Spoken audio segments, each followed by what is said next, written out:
এই জিয়াউর রহমানের জন্ম হয়েছিল বলেই 1971 সালের এই 25শে মার্চ যখন বাংলাদেশ সিদ্ধান্তহীনতায়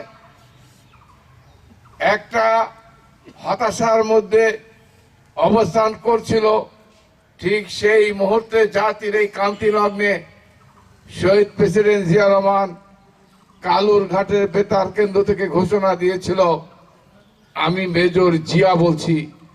ওই এক ঘোষণার মাধ্যমে বাংলাদেশের লক্ষ কোটি মানুষ মুক্তিযুদ্ধে ঝাঁপিয়ে পড়ে 9 মাস সংগ্রাম যুদ্ধের মধ্যে দিয়ে এই বাংলাদেশ একটা স্বাধীন রাষ্ট্রে আজকে রূপ লাভ করেছে।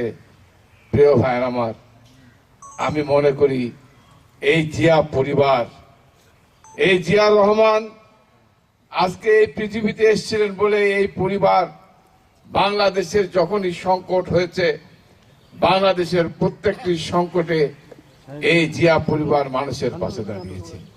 প্রিয় ভাইয়ের আমার, আপনারা জানেন যে বেগম খালেদা জিয়া ঠিক এমনি ভাবে যখন গণতন্ত্র ধ্বংস, মানুষের ভোটের অধিকার নাই, মানুষের কথা বলার অধিকার নাই, সেদিন বেগম খালেদা জিয়া তার তারেক রহমান কোকোকে ঘরে রেখে রাস্তায় নেমে এসেছিলেন।